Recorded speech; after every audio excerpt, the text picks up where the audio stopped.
Next is the open market operation. Open market operation क्या होता है, जो आरबीआई है, ठीक है, ओपन मार्केट ऑपरेशन क्या होता है, इसका क्या फ़ायदा होता है ओपन मार्केट ऑपरेशन में, यानी कि जब गवर्नमेंट को लगता है कि इकोनॉमी में बहुत सारा पैसा हो गया है, मतलब कि इकोनॉमी में बहुत सारा पैसा है, तो सरकार क्या करती है, कुछ गवर्नमेंट सिक्योरिटी इशू कर देती है। सिक्योरिटी इशू मतलब कि जैसे कि वो सिक्योरिटी में लिखा होगा कि फॉर 30,000 है, लेकिन वो 24,000 में कहते ले लो मुझसे, ठीक है वो 30,000, उसकी वैल्यू क्या है, मतलब कि सिक्योरिटी की वैल्यू क्या है 30,000, अगर आप उसको आगे किसी को देते हो तो आप 30,000 में ही दोगे, ठीक है। लेकिन गवर्नमेंट क्या करती है, क्योंकि उसने मनी सप्लाई को कंट्रोल में करना है, अपनी इकोनॉमी को सुधारना है, तो उस कंडीशन में क्या होता है, गवर्नमेंट क्या करती है, कुछ सिक्योरिटी इशू कर देती है जिसकी वैल्यू है 30,000, लेकिन वो 24,000 में ही क्या होता है, 24,000 में ही उसको दे देती है कि आप में से 30,000 की है, लेकिन आप 24,000 में ही ले लो। तो उस कंडीशन में क्या होता है, क्योंकि भारत सरकार द्वारा ने इसे इशू किया है, तो सभी जो कमर्शियल बैंक है ना, वो इसको ख़रीदना शुरू कर देते हैं, क्योंकि कमर्शियल बैंक को लगता है कि ये बिल्कुल जेन्युइन है, एक्साइटेड हो जाते हैं वो बहुत ज़्यादा, तो उसको ख़रीदने लग जाते हैं। ये नहीं कि कमर्शियल बैंक ही खरीद सकता है, जो जनरल पब्लिक है वो भी इनवाइटेड होती है, उसको भी दे आर आल्सो अलाउड, वो भी खरीद सकती है ये सिक्योरिटी को। इससे क्या होता है, जो मनी फ़्लो है, जो हमारी इकनॉमी, जो मनी फ़्लो बहुत ज़्यादा हो रहा है, उस मनी फ़्लो को सेंट्रलाइज कर देती है, उसको कंट्रोल में कर देती है।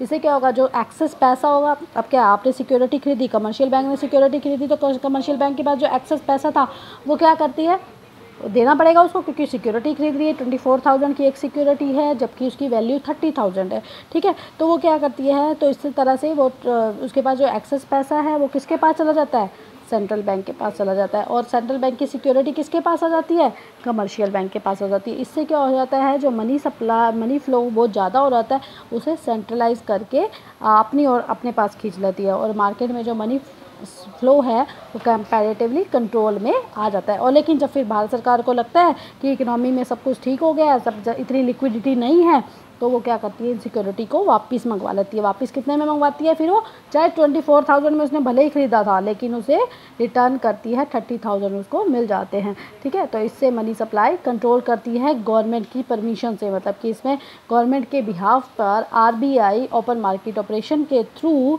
मनी सप्लाई को कंट्रोल में करती है, ठीक है। Next topic is the legal reserve ratio. Legal reserve ratio में क्या है, पहले तो ये याद रखो कि लीगल रिजर्व रेशो को वेरिएबल रिजर्व रेशो मेथड भी कहते हैं। वेरिएबल रिजर्व रेशो मेथड क्या होता है, इसको मतलब कि लीगल रिजर्व रेशो मेथड, हो सकता है कि आपका क्वेश्चन इस तरह से आ जाए, लीगल रिजर्व एलआरआर ना आए, वेरिएबल रिजर्व रेशो मेथड से आ जाए।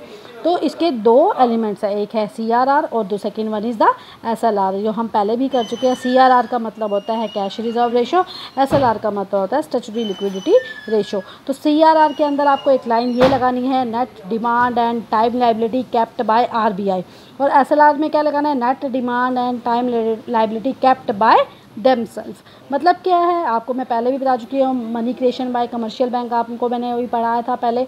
तो उसमें क्या था कि बैंक हमारे पैसे, मतलब जो हम बैंक में पैसा जमा कराते हैं वो हमारे अमाउंट का कुछ % हमारे अकाउंट में रखता है, बाकी सारा का सारा लोन पे चढ़ा देता है।